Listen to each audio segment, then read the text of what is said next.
G7 ഉച്ചകോടിയുമായി ബന്ധപ്പെട്ട് Narendra Modi Canada സന്ദർശിക്കാൻ പോവുകയാണ്. ഇപ്പോൾ നമുക്കറിയാം, ഇന്ത്യ-പാകിസ്ഥാൻ സംഘർഷത്തിൻ്റെ ഒരു സമയമാണ്. നരേന്ദ്രമോദിക്ക് വളരെയധികം സുരക്ഷ ആവശ്യമുള്ള ഒരു സമയം കൂടിയാണ്. ആ സമയത്താണല്ലോ ഈ കാനഡയുമായി ബന്ധപ്പെട്ട് അത്ര സുഖകരമല്ലാത്ത വാർത്തകൾ പുറത്തു വരുന്നത്.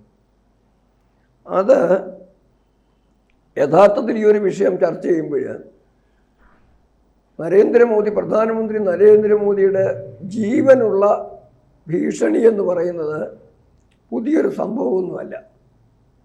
മുഖ്യമന്ത്രി ആയിരിക്കുന്ന കാലത്ത് ഗുജറാത്തിൽ തൊട്ട് നടത്തിയ നിരവധി പരിശ്രമങ്ങൾ, ഇദ്ദേഹത്തെ ഇല്ലാതാക്കാൻ വേണ്ടി നടത്തിയ നിരവധി പരിശ്രമങ്ങളുണ്ട്.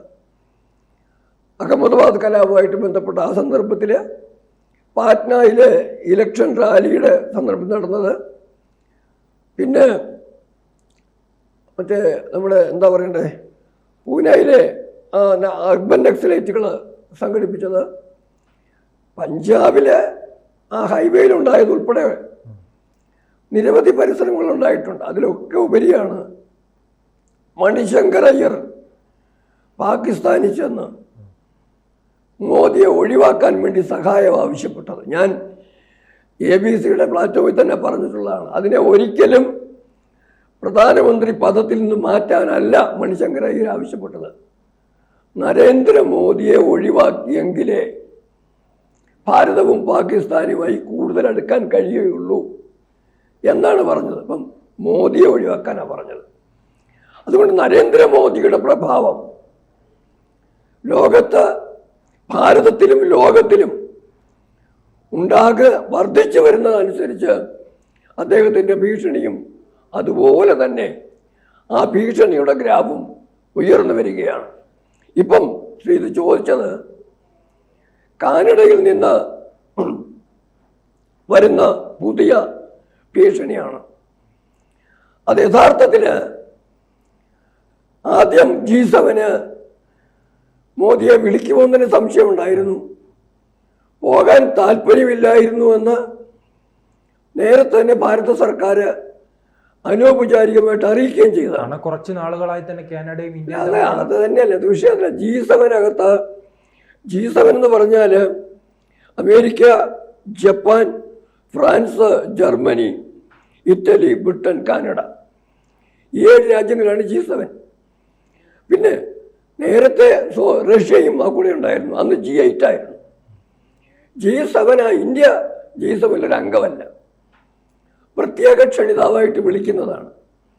അങ്ങനെ വിളിക്കുന്നതിന് ഉള്ള പ്രിറോഗേറ്റീവ്, അതിനുള്ള അവകാശം കൊടുത്തിരിക്കുന്നത് ഏത് രാജ്യമാണോ ആ പെർട്ടിക്കുലർ G7 സമ്മിറ്റ് നടത്തുന്നവർക്കാണ്.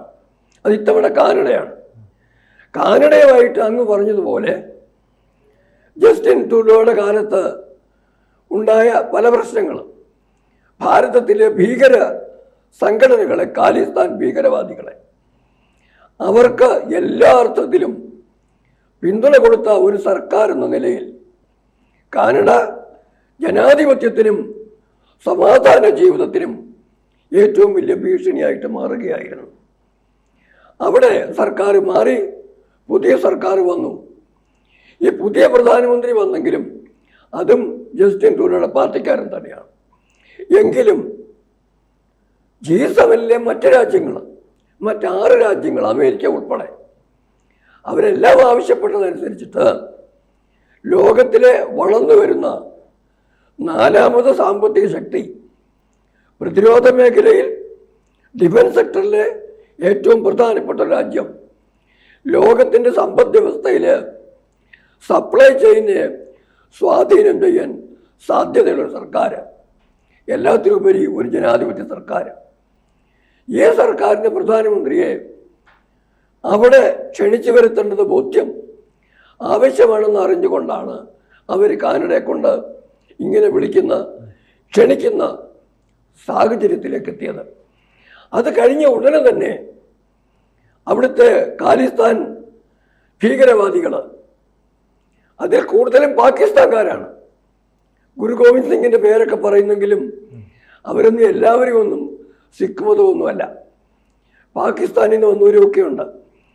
അവരെല്ലാം കൂടി നടത്തിയ ആദ്യത്തെ ഇതിൻ്റെ പ്രധാനപ്പെട്ട ഇൻഡിക്കേഷൻ ഇപ്പം ഇന്ന് കിട്ടിയെന്ന് പറയുന്നത് കാനഡയിലെ ഒരു മാധ്യമ പ്രവർത്തകൻ, അദ്ദേഹം ഒരു ഫ്രീലാൻസ് മീഡിയ പേഴ്സണലാണ്. അദ്ദേഹത്തിൻ്റെ പേര് മോച്ച ബിസുർഗാൻ എന്നാണ് അദ്ദേഹത്തിൻ്റെ പേര്. MOCHBEZIRGAN. ഉച്ചാരണം ശരിയാണോ സംശയമുള്ള ഇനിഷ്യല് പറഞ്ഞത്. ആ പത്രപ്രവർത്തകൻ ഖാലിസ്ഥാനികളെ പൊതുവെ അദ്ദേഹം ഫോളോ ചെയ്യാറുണ്ട്. ആ ഖാലിസ്ഥാൻ ഭീകരവാദികളെ, സിഖ് ഫോർ ജസ്റ്റിസ് എന്നൊക്കെ പറയുന്ന കാനഡ ബേസിലുള്ളവരെ പൊതുവെ അവരെ അദ്ദേഹം ഫോളോ ചെയ്യുന്നതാണ്. അദ്ദേഹത്തിന് സ്വതന്ത്ര പത്രപ്രവർത്തനായതിൻ്റെ സ്വാതന്ത്ര്യമുണ്ട്, ഏതെങ്കിലും എസ്റ്റാബ്ലിഷ്മെൻ്റിൻ്റെ ഭാഗമല്ലെന്ന് ചുരുക്കം. അങ്ങനെ അദ്ദേഹം അടുത്ത ദിവസം വാൻകൂവറിൽ മോദി വരുന്നതിനെതിരായിട്ടുള്ള, മോദിയെ ക്ഷണിച്ചതിനെതിരായിട്ടുള്ള ഒരു പ്രകടനത്തിൽ പങ്കെടുത്തവരെ, ആ കനേഡിയൻ ഫ്രീലാൻസ് ജേർണലിസ്റ്റ് ഈ പ്രകടനത്തിൽ പങ്കെടുത്തവരെ, മോദിജിക്ക് ക്ഷണനം കൊടുത്തതിനെ പ്രതിഷേധിച്ച ആളുകളെ ഫോളോ അപ്പ് ചെയ്തപ്പോഴാണ് അവരിൽ നിന്ന് ഒരു എതിർപ്പിൻ്റെ രീതി തുടരുന്നത്. ഈ മാധ്യമപ്രവർത്തകനെ അവരാൾ വിളിച്ച് മാറ്റി നിർത്തിയപ്പോൾ അദ്ദേഹം പറഞ്ഞു അതിൻ്റെ ആവശ്യമില്ല, ഇവിടെ നിന്ന് തന്നെ ചോദ്യങ്ങൾക്ക് ഉത്തരം പറയാൻ പറഞ്ഞു. പക്ഷെ അവർ പ്രകോപനകരമായി ബലമായി തന്നെ ആ വ്യക്തി അദ്ദേഹത്തെ പിടിച്ച് മാറ്റി നിർത്തുന്നു. കൂടെ മറ്റു പലരും കൂടെ ചേരുന്നു, ഇവരുടെ സഹപ്രവർത്തകർ, അത് പാകിസ്ഥാനികളൊക്കെ ആയിരിക്കും സ്വാഭാവികമായിട്ട്. എന്നിട്ട് ഇദ്ദേഹത്തെ പലതരത്തിലും ഭീഷണിപ്പെടുത്തുകയാണ്. ശാരീരികമായി ഭീഷണിപ്പെടുത്ത തുടങ്ങിയപ്പം അത് നടക്കില്ല, ഞാൻ പോലീസിനെ വിളിക്കുമെന്ന് പറയുന്നു. അത് പറയുമ്പം തന്നെ മാധ്യമപ്രവർത്തകൻ 4 ചുറ്റും നോക്കും, പോലീസ് അവിടെ നിൽപ്പുണ്ട്. പോലീസ് കയ്യും കെട്ടി നോക്കി നിൽക്കുകയാണ്, ഒരാക്ഷനും എടുക്കാതെ. അതാണ് അവിടുത്തെ അവസ്ഥ. അതിനെവിടെ സർക്കാർ പറയുന്ന ന്യായം? ഞങ്ങൾ മാക്സിമം പരമാവധി ഫ്രീഡം ഓഫ് എക്സ്പ്രഷൻ, മാധ്യമ സ്വാതന്ത്ര്യം കൊടുക്കുന്ന രാജ്യമാണ്. ഇതാണോ മാധ്യമ സ്വാതന്ത്ര്യം? ഒരു മാധ്യമപ്രവർത്തനെ കടന്നാക്രമിക്കുന്നതാണോ മാധ്യമ സ്വാതന്ത്ര്യം? അതൊരു അഭിപ്രായ സ്വാതന്ത്ര്യം, അതൊരു വഴിക്ക്. അടുത്തതാണ് രസകരമായ കാര്യം. അവിടെ വെച്ച് ഈ മാധ്യമപ്രവർത്തകരോട് അവർ വ്യക്തമായി പറഞ്ഞു, we will end politics of Narendra Modi at G7. G7 വെച്ച് നരേന്ദ്രമോദിയുടെ രാഷ്ട്രീയം അവസാനിപ്പിക്കുമെന്നാണ് അവരുയർത്തിയ ഭീഷണി. അതിനവർ കൂട്ടിച്ചേർത്ത വേറൊരു കാര്യം കൂടെയുണ്ട്. ഇന്ദിരയുടെ രാഷ്ട്രീയം അവസാനിപ്പിച്ചതുപോലെ എന്ന്. രണ്ടാമത്തെ വാചകം കൂടെ കൃത്യമല്ലേ? എന്നിട്ട് അവർ പറയുന്നു ഇന്ദിരയുടെ കൊലപാതകൾ, അതുപോലെ പഞ്ചാബിലെ ആ മുഖ്യമന്ത്രിയായിരുന്ന മുൻ മുഖ്യമന്ത്രി ഭീം സിംഗിൻ്റെ കൊലപാതകി, അവരുടെയൊക്കെ പിൻഗാമികളാണ് ഞങ്ങൾ, അവരെ ആരാധിക്കുന്നവരാണ് ഞങ്ങൾ. ഒരുത്തൻ ഞാനൊരു ജഡ്ഡേദാർ ആണെന്നാണ് അവകാശപ്പെടുകയും ചെയ്യുന്നത്. ആ തരത്തിൽ ഇന്ദിരയെ കൊന്ന ശൈലിയിൽ നരേന്ദ്രമോദിയെയും ഇല്ലാതാക്കുന്ന ഭീഷണി അവിടെ നിന്ന് ഉയരുമ്പം അതിന് മതിയായ സുരക്ഷ കൊടുക്കുന്നതിന് കനേഡിയൻ സർക്കാർ തയ്യാറാകുമെന്നുള്ള സംശയവും ഉയരുമ്പം ഭാരതത്തിലെ ജനങ്ങൾക്ക് സ്വാഭാവികമായും ചിന്തയുണ്ടാവും, സന്ദേഹമുണ്ടാവും. ഇതിനപ്പുറം നമ്മൾ മറ്റൊരു കാര്യം കൂടി കാണണം. ഇത് കേവലം ഭാരതത്തിന് പുറത്തുള്ള ഏതെങ്കിലും ശക്തികളുമായി ബന്ധപ്പെട്ട കാര്യം മാത്രമല്ല.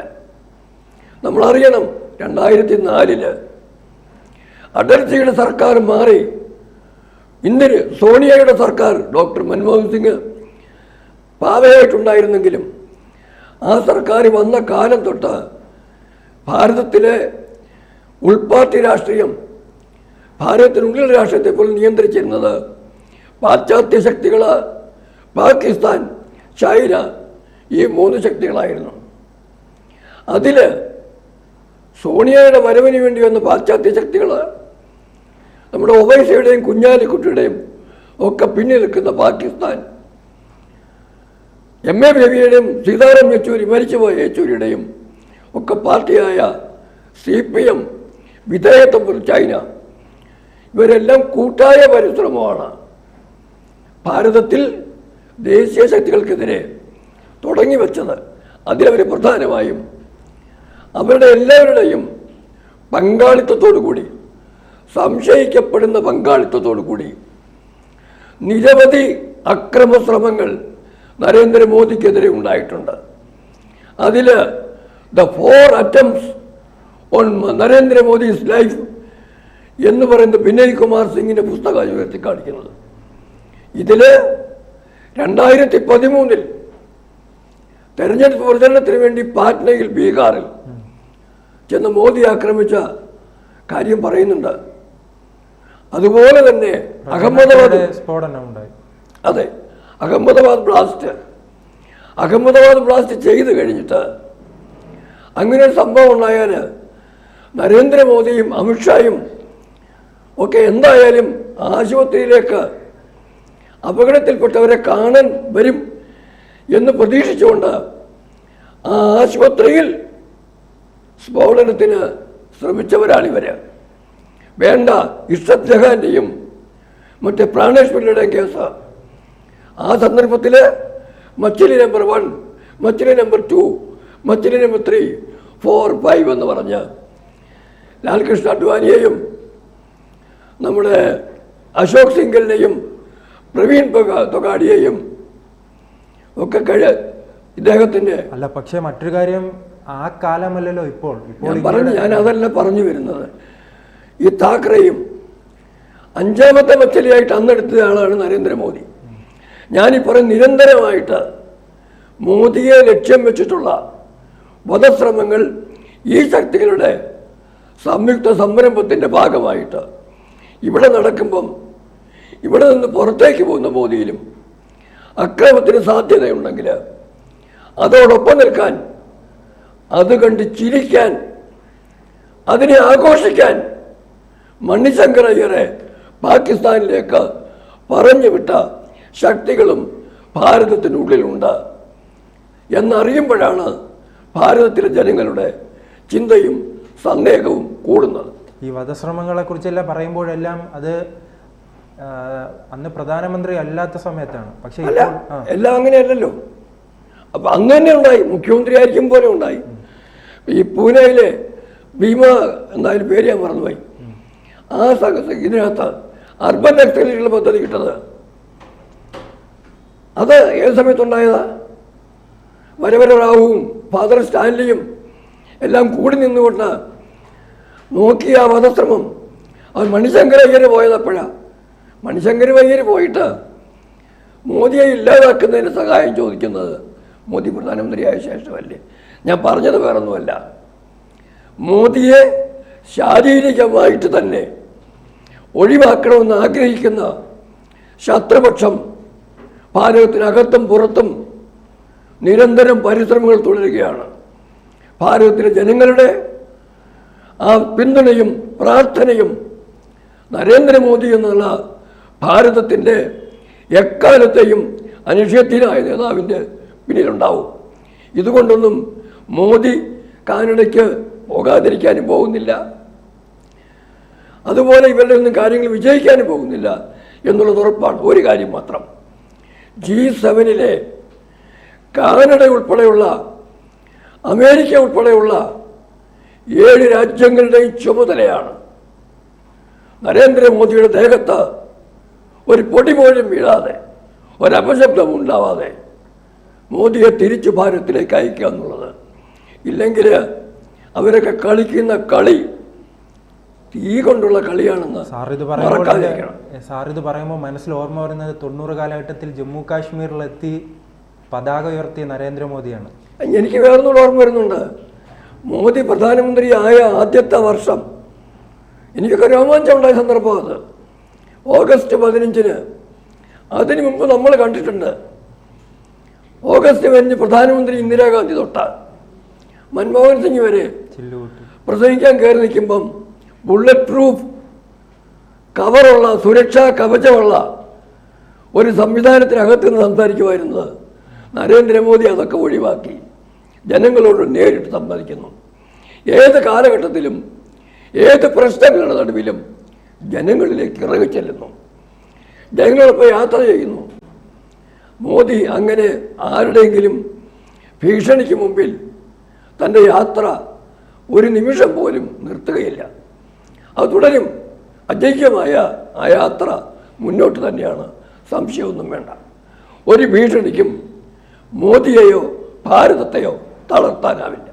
കൂടുതൽ വാർത്തകളും വിശേഷങ്ങളും നിങ്ങളിലേക്ക് എത്താൻ ABC മലയാളം സബ്സ്ക്രൈബ് ചെയ്യുക, ബെൽ ബട്ടണും അമർത്തുക.